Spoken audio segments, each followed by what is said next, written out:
Tu es le bienvenu sur Esprit Corporate, tu es avec Fabien, c'est moi-même. Et aujourd'hui, nous allons tenter de répondre à quelques questions. Donc, j'ai noté 2 points. Donc, le premier point, ce serait les mouvements et phénomènes sociaux, avec des petites choses à aborder, comme la digitalisation, les nouvelles générations, euh, leur manière de réagir et ce à quoi on peut s'attendre. Et en deuxième point, le simple fait de commercer. Simple fait de commercier, avec donc également des choses qui selon moi sont essentielles à aborder, l'entrepreneuriat et le salariat. Et puis finalement, au vu de l'époque un petit peu, la situation mondiale euh, que l'on vit ou que l'on subit depuis, pour certains, tout le monde ne subit pas, hein, comme en temps de crise, il y a toujours des gens qui s'enrichissent et d'autres qui s'appauvrissent. Mais en toujours est-il qui me paraît intéressant d'aborder le sujet du revenu universel. Voilà, donc c'est les points qu'on va aborder dès maintenant. Alors dans un premier temps, je vais me présenter un petit peu, puis expliquer un petit peu qu'est-ce qu'est Esprit Corporate, et, euh, et un petit peu également mon parcours en matière d'entrepreneuriat. Pourquoi pas faire un petit point aussi rapide sur les divers contrats de salariés que j'ai pu également faire. Donc j'ai 37 ans, presque 40. Voilà, je m'appelle Fabien sur les réseaux, sur la toile qui est l'internet, et via les réseaux sociaux, ce que moi j'appelle un network, hein, c'est pour moi une fenêtre ouverte sur le monde où chacun a la possibilité de s'exprimer. Encore qu'aujourd'hui, on va le voir un petit peu dans le point qui est le fait de commercer en matière de web marketing. Et cette porte ouverte qui est sur le monde, qui est l'internet, qui finalement est prise et reprise par les grandes enseignes, les multinationales, et qui finalement fait des marchés, que ce soit les marchés financiers, les marchés, hein, voilà, marché financier qui aujourd'hui, on se rend bien compte d'une chose, c'est que les réseaux sociaux sont ultra bouchés et que toutes les plateformes de réseaux sociaux mènent selon moi à hier, je veux dire, on louait sur un bail 369 ou un bail précaire un, un point de vente, une petite boutique. Aujourd'hui, votre boutique, elle est virtuelle, elle est sur Internet, et ça, les plateformes, les réseaux sociaux, les marketplaces l'ont très bien compris, les grandes enseignes l'ont très bien compris. Donc, moi, je pense que dans les années qui viennent, dans les 7, 8, 10, 12 ans qui viennent, pour avoir une page business Facebook ou une chaîne YouTube, il faudra payer l'équivalent d'un pas de porte, ou voilà. Hein, en fait, aujourd'hui, vous payez l'équivalent d'un loyer, vous le payez en campagne publicitaire pour trouver de nouveaux clients. Hein, donc ça, c'est pour moi un phénomène social, et qui est lié donc à un mouvement. On parlait il y a quelques années de l'avenir du blogging, et pour moi, aujourd'hui c'est ça. Hein, ce n'est pas juste du blogging. Hein, on parle de dropshipping, on parle d'affiliation, on parle de plein de choses. En fait, on refait pas le monde. Hein, on refait pas le monde aussi simplement que ça. Hein, la digitalisation et puis les nouvelles générations. Voilà. Aujourd'hui, moi je sais que mes petits neveux, mes petites nièces sont d'une génération, ils sont nés avec un téléphone portable dans la main. Je veux dire, voilà, là, ce que nous on a connu, la radio, la télé, ça n'a plus rien à voir. Donc voilà, j'ai 37 ans, presque 40. De par mon éducation familiale, j'ai toujours été un petit peu entrepreneur, ou en tout cas dans le simple fait d'entreprendre sa vie, hein, finalement. L'entrepreneuriat et la carrière professionnelle qui est intrinsèquement liée au projet de vie, au projet personnel. Donc j'ai toujours entrepris des choses, que ce soit au point de vue professionnel, mais aussi dans le domaine privé. Donc finalement, j'ai créé, lancé plusieurs réseaux sociaux. Enfin, j'ai toujours utilisé tout ce que sont les diverses plateformes de réseaux sociaux, pour lancer des idées, finalement, hein, dans le but de fédérer autour de ma vision des choses, de ma vision du monde. Voilà, donc esprit corporate aujourd'hui, c'est un peu la résultante de mes 20 dernières années. Et puis point de vue salariat, voilà, j'ai touché un petit peu à tout, un petit peu à tous les corps de tous les secteurs d'activité, je vais pas dire tous les corps de métier, mais à divers secteurs d'activité qui m'ont donc amené à ajouter un certain nombre de cordes à mon arc, je dirais. Puis aujourd'hui, tout ça sans réellement de diplôme en fait. Hein. Enfin, des diplômes j'en ai, mais c'est des diplômes qui ne sont qu'une base scolaire. Et selon moi, en tant qu'autodidacte, j'ai toujours appris les choses par moi-même. Finalement, j'ai toujours été un peu à l'écart du rang, même si j'étais relativement studieux au lycée, j'étais quand même au fond de la classe avec les éléments perturbateurs, mais j'étais toujours dans tous les coups, comme dirait l'autre. J'étais toujours dans tous les coups, mais je ne me faisais jamais prendre. Voilà, suffisamment malin, suffisamment intelligent pour s'intégrer, s'adapter et puis évoluer hein, finalement. Donc voilà, aujourd'hui, on vit une période un peu difficile finalement où l'entrepreneuriat et le salariat, c'est-à-dire le carrière professionnelle, le simple fait de travailler en fait, hein, de gagner sa vie, devient un peu compliqué pour beaucoup d'entre nous. Peut-être pas pour d'autres, ceux qui travaillent dans le secteur de l'agroalimentaire, etc. sont des gens qui travaillent durement, assidûment, qui se sont jamais arrêtés de travailler. Moi, pour ma part, je suis dans un secteur d'activité que sont le divertissement et notamment les jeux de hasard. Et ça fait 1 an que ça tourne pas, que les entreprises sont fermées. Et ça fait 1 an que je suis en inactivité, quoi. Alors, même si je touche un chômage partiel, d'où le point revenu universel, là où je veux en venir. Qui est le simple fait que finalement les banques centrales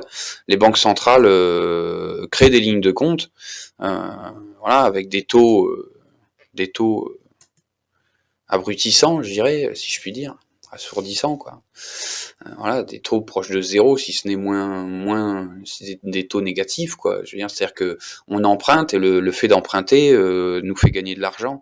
Le simple fait d'emprunter nous fait gagner de l'argent. Enfin bon, c'est paradoxal finalement.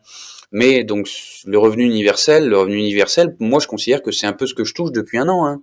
C'est-à-dire que voilà, de par le statut social que j'avais avant cet épisode de crise, aujourd'hui l'État m'octroie un salaire qui est toujours est-il supérieur au RSA, voilà, mais inférieur, enfin voilà, en fonction du niveau hiérarchique que j'occupais dans l'entreprise à laquelle j'étais.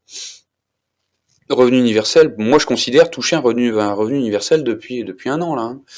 Donc voilà, après quitte à chacun de voir midi à sa porte et puis voilà, il faille s'occuper, il faille trouver des activités. Donc c'est pour ça un petit peu que je viens là ici répondre à quelques points qui moi me semblent intéressants à observer.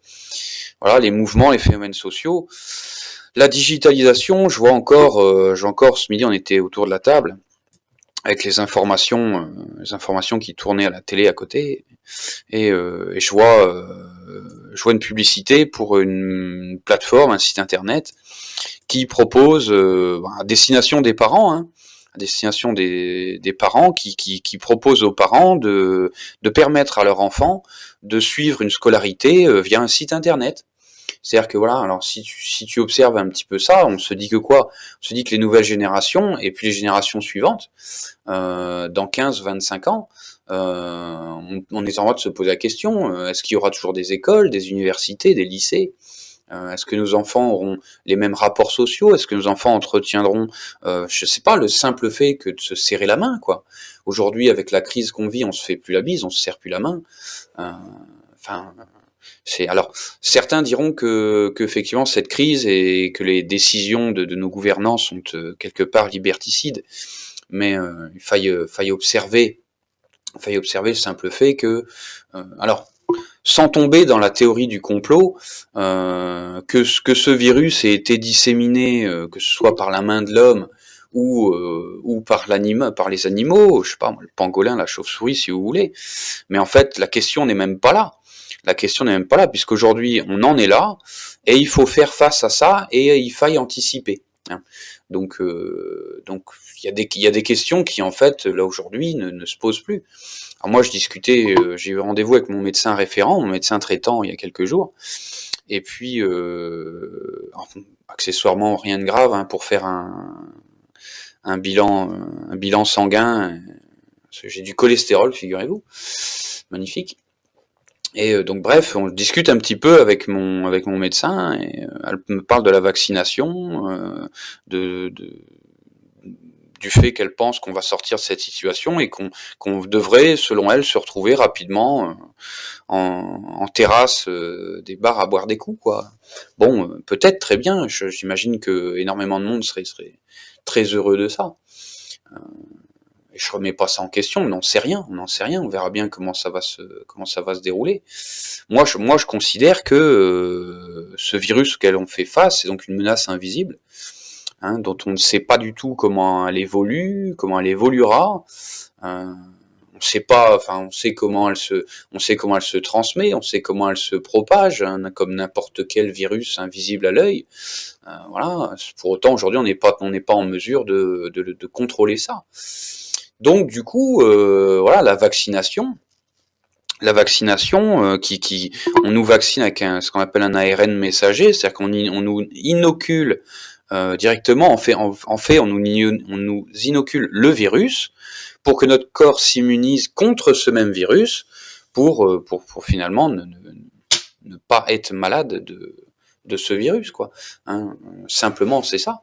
Mais on nous inocule. Alors donc ce que je disais, voilà, c'est que moi, ce virus-là, pour moi, aujourd'hui, je considère que c'est une très grosse grippe, et que comme la grippe qu'on connaît déjà, il va falloir faire avec tous les ans, et ainsi de suite, tous les ans, il va falloir faire des campagnes de vaccination d'un variant A, puis d'un variant B, puis d'un variant C, issu d'une souche, voilà, qui est partie de je ne sais où, d'un coin du monde.